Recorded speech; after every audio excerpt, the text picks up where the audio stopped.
Good morning everyone. Good morning. कैसे हैं आप सभी लोग? मैं उम्मीद करती हूँ आप सभी लोग अच्छे होंगे, स्वस्थ होंगे और अपनी पढ़ाई भी अच्छे से मन लगाकर शिद्दत और ईमानदारी के साथ कर रहे होंगे। मैं निकिता चौधरी स्वागत करती हूँ आप सभी का हमारे एग्जाम जर्नी परिवार में। इस क्लास में हम लोग क्या कवर करेंगे? हम कवर करेंगे करंट अफेयर्स के कल तक के 10 इंपॉर्टेंट क्वेश्चंस को मात्र 10 मिनट में। तो चलो, आज का पहला क्वेश्चन आप लोगों से क्या पूछना चाहता है कि when is international day of sine language observed, यानी कि अंतर्राष्ट्रीय सांकेतिक भाषा दिवस कब मनाया जाता है? तो देखो, ये जो दिन है ये सेलिब्रेट किया जाता है 23 सितंबर को। क्यों सेलिब्रेट किया जाता है? तो ऑब्वियसली साइन लैंग्वेज की जो महत्वता है उसको बताने के लिए मनाया जाता है। बात की जाए कि 23 सितंबर को ही क्यों मनाया जाता है, तो क्यों मनाया जाता है?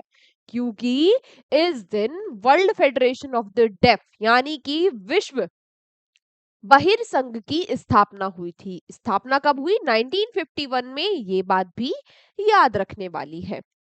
अगला क्वेश्चन पूछा गया कि recently justice PB Bajantri has स्worn in as the chief justice of which high court. हाल ही में जो न्यायमूर्ति पीबी बजंत्री है, इन्होंने किस उच्च न्यायालय के मुख्य न्यायाधीश के रूप में शपथ ली है? तो ये बन गए हैं मुख्य न्यायाधीश पटना हाई कोर्ट के। इससे पहले इनको एक्टिंग चीफ जस्टिस बनाया गया था, अब ये चीफ जस्टिस बन गए हैं पटना हाई कोर्ट के। बात की जाए बिहार के बारे में, बिहार की कैपिटल ही तो पटना है। क्या है? पटना कैपिटल है। नीतीश कुमार यहाँ के सीएम है और गवर्नर कौन है? आरिफ मोहम्मद खान। नेक्स्ट, एक sorry, next question. Recently, the US president has announced the impose of annual fee of how many dollar on H1B visa applications. हाल ही में जो अमेरिका के राष्ट्रपति है, इन्होंने H1B वीजा आवेदनों पर कितने डॉलर वार्षिक शुल्क लगाने की घोषणा की है? तो ये पहली बात यहाँ पर ये आती है कि ये H1B जो वीजा है, ये वीजा कौन से होते हैं? तो ये वो वाले वीजा होते हैं जो टेक्नोलॉजी सेक्टर के या फिर इंडस्ट्री सेक्टर के लोग, जैसे हेल्थ केयर वगैरह के लिए लिए जाते हैं। ये वो वाला वीजा है। तो इन पर डोनाल्ड ट्रंप ने 1 लाख डॉलर, 1 लाख डॉलर की इनके ऊपर फीस लगा दी है। ये जो फीस होगी, वन टाइम इनको पेमेंट करना है इस फीस का, 1 लाख डॉलर की फीस का। ठीक है, अगर ये जाकर काम करना चाहते हैं, वीजा लेना चाहते हैं यूएसए का। चलो next, who has recently describe India's UPI as a global model for digital payments. हाल ही में किसने भारत के यूपीआई को डिजिटल भुगतान का वैश्विक मॉडल बताया है? तो ग्लोबल मॉडल बता दिया है भाई हमारे यूपीआई को, जिसको आप रोज यूज कर रहे हो, है ना, रोज अपनी दिनचर्या में यूज कर रहे हो कि अरे यूपीआई कर दे, 5 रुपए यूपीआई कर दे, 15 रुपए यूपीआई कर दे, 2 रुपए भी यूपीआई कर दे, है ना। तो इसको बता दिया है कि भाई ये वैश्विक मॉडल है किसने? आईएमएफ ने। आईएमएफ यानी कि इंटरनेशनल मॉनेटरी फंड।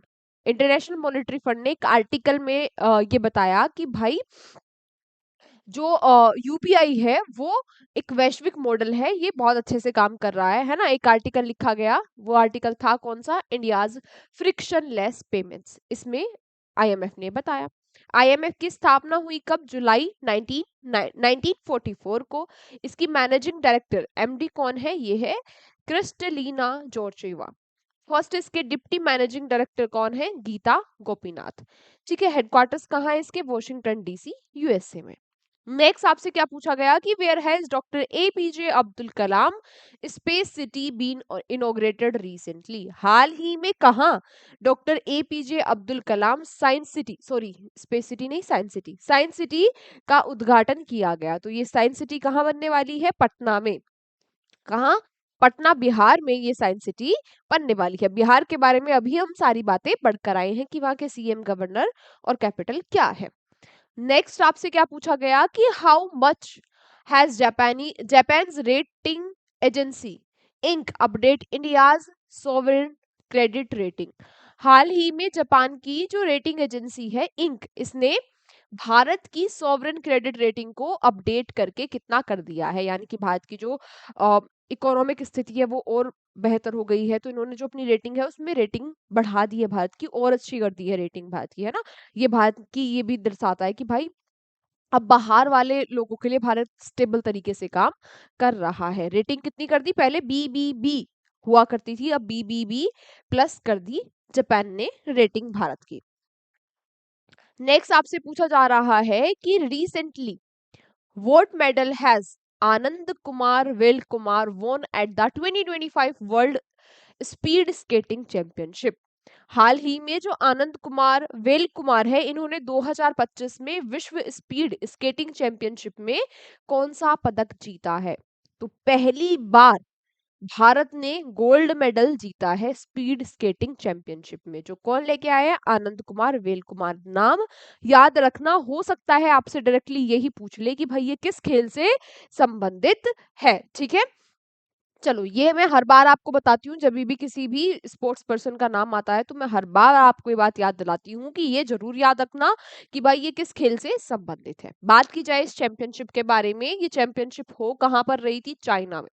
कहाँ पर, चाइना में ये हो रही थी। 42 किलोमीटर की ये मैराथन थी, ठीक है।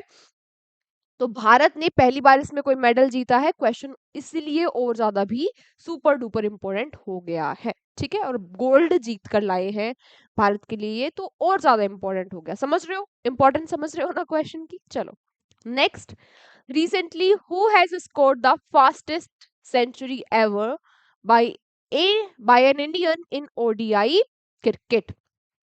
हाल ही में एक दिवसीय क्रिकेट में किसी भारतीय द्वारा अब तक सबसे तेज शतक किसने बनाया है। तो इन्होंने विराट कोहली का भी रिकॉर्ड तोड़ दिया है।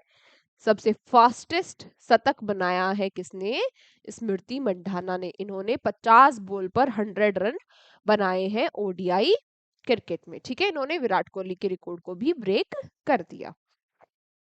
नेक्स्ट आपसे क्या पूछा जा रहा है कि who is the singer of the official event song of the ICC women's cricket world cup 2025 titled bring it home. ICC महिला क्रिकेट विश्व कप 2025 के आधिकारिक कार्यक्रम गीत, है ना। नाम क्या है इस गीत का, पहली बात तो ये याद रख लेना कि जो आईसीसी का 2025 में वर्ल्ड क्रिकेट का इवेंट होने वाला है, वर्ल्ड कप का इवेंट होने वाला है, ठीक है, उसका उसमें जो एंथम, उसमें जो गीत गाया जा रहा है उसका नाम क्या है। हो सकता है आपसे डायरेक्ट नाम पूछ ले, तो नाम क्या है, ब्रिंग इट होम। नाम क्या है, ब्रिंग इट होम, ठीक है। बात आती है कि इसको किसने गाया, इसको गाया है किसने, किसने, श्रेया घोषाल ने, ठीक है।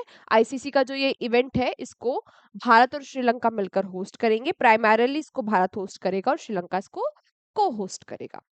नेक्स्ट और आज का लास्ट क्वेश्चन आपसे पूछ रहा है कि recently who has announced the industrial park rating system IPRS 3.0 in new Delhi. कहां पर, न्यू दिल्ली में। बात क्या पूछी कि हाल ही में किसने नई दिल्ली में औद्योगिक पार्क रेटिंग प्रणाली 3.0 को लॉन्च किया है। तो ये किसने किया, पीयूष गोयल जी ने। पीयूष गोयल ऑब्वियसली कौन है, हमारे यूनियन मिनिस्टर है कॉमर्स एंड इंडस्ट्री के, यानी कि हमारे केंद्रीय वाणिज्य एवं उद्योग मंत्री है पीयूष गोयल जी। इनके द्वारा इस 3.0 पार्क को नई दिल्ली में लॉन्च किया गया।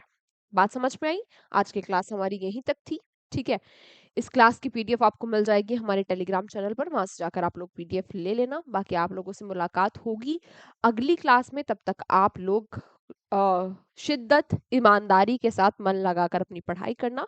आज के क्लास के नोट्स आज के आज बना लेना और रिवीजन भी आज के आज ही कर लेना।